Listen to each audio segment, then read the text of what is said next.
My name is Lindsey. I'm from Wade's Restaurant in Spartanburg, South Carolina. I'm general manager.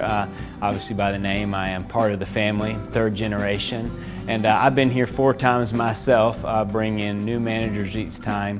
We love for all our managers to basically become disciples of PALS. When we first discovered it years ago when we met Tom and Pal, we came up here and loved what they were doing and loved wanting to implement what they have at PALS at our restaurant. And we've got new mission statement now that everyone in our company follows. We've got a 100% dress code that we follow. Our most famous products, such as our sweet tea, sorry pals, we have good sweet tea too. We are trying to get that down to 100% as well. So just the way that we've learned how to improve processes, we've been known for how good our training is, but there's a difference between being mostly good at training and 100% extraordinarily good at training, and that's what we're trying to get from it. And I want all our managers to be able to learn that, and that's why we bring them, and they all get so energized, and so do I each time I come, so that we can go back and keep working at being extraordinary. Yeah, one of the first projects we implemented when I came up here with my father was we saw the toolbox and everything in its place and a place for everything. We had a horrible mess of a toolbox. It wasn't even a box, it was a tool bucket. Screws in there, wrenches, you never knew, and you had to dig through, get greasy on your hands to find what you needed, if it was even in there.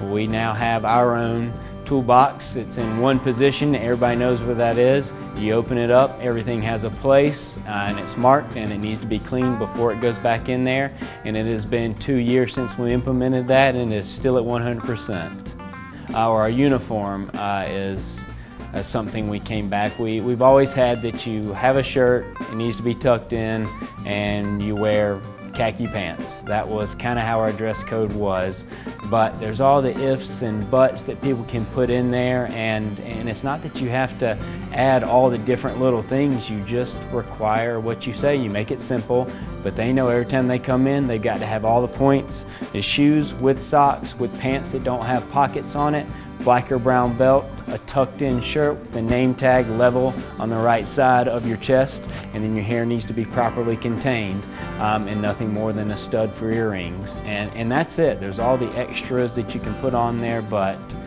you followed that 100%, and they know. And it's not been, at first it's, well, I can't do this anymore, what about this, what about this? But now they just know. It's just how it works, and it's one less thing you have to worry about, one less thing you have to manage, so that you can actually focus on delighting your guests instead of, how do I look today?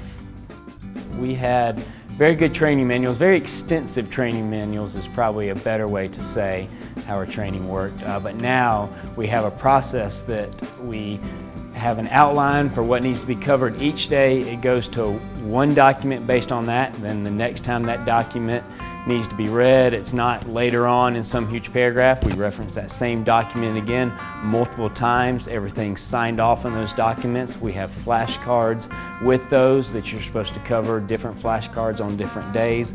This is again signed off, and then anytime we make a change to any of those documents, we document that change. Then every 3 to 6 months we pull up our change log and go through anything that's been changed in our training, so that we can regroup on that too, because it may be new, we may have gone through it once, but it's still something we've changed, and we want to retrain what we've already trained. So just trying to cover all edges of training so that they know what they need, and not to tie them down, but so that they have every tool they need in our training to deliver our processes.